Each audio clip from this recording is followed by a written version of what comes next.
Complex number में एक question दिया हुआ है, 11th वाला क्वेश्चन था, ये रह गया था, ये भी 2023 में आया हुआ है। 2 माइनस में आयोटा रूट 3, वेर आयोटा की वैल्यू रूट में -1 है और रूट एक इक्वेशन के साथ में x square plus a x plus b equality में 0 दिया हुआ है। तो what is the value of a plus b चाहिए। तो ये जो ए बन रहा है ये है और बी वाला जो दिया हुआ है ये है।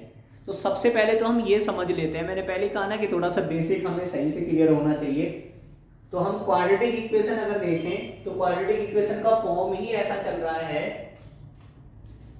कि अगर हम यहाँ पर क्वाड्रेटिक इक्वेशन को अगर कंप्लीट देखना चाहते हैं तो क्वाड्रेटिक इक्वेशन बन रहा है एक्स स्क्वायर होता है माइनस लिखा होता है alpha plus beta x plus alpha beta equality में 0 होता है।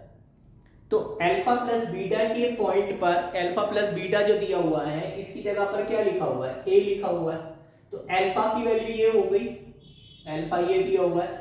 तो बीटा क्या बनेगा, इसका आयोटा का साइन चेंज कर दो तो ये तुम्हारा बीटा बन जाएगा। अब इन दोनों को जैसे ही हमने प्लस किया तो ये दोनों कट जाएंगे और 2 और 2 कितना आ रहा है 4। लेकिन इससे पहले क्या होना चाहिए, माइनस होना चाहिए। इसका मतलब यहाँ पर जो ए की वैल्यू आ रही है ये -4 आ रही है।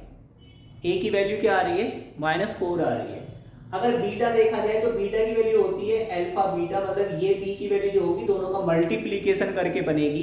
तो यहाँ पर अगर हम अल्फा बीटा देखें, ये अल्फा बीटा, तो ये हमारा बी का वैल्यू आ रहा है। तो अल्फा की वैल्यू हो गई यहाँ पर 2 माइनस आयोटा रूट 3 और ये बीटा हो गई है 2 प्लस आयोटा रूट 3। तो ये आ जाएगा a माइनस बी और ये बन जाएगा यहाँ पर a प्लस बी। ये आ जाएगा 4 माइनस आयोटा स्क्वायर रूट 3 का स्क्वायर। तो यहाँ पर आ जाएगा 4 प्लस आयोटा स्क्वायर की वैल्यू -1 है प्लस रूट 3 तो ये 7 हो जाएगा। और ये -4 प्लस में 7 वैल्यू कितनी आ रही थी इसकी 3, तो आंसर इसका 3 आ रहा था। ये दिया हुआ है 11th वाले क्वेश्चन को हमें इस तरीके से करना था।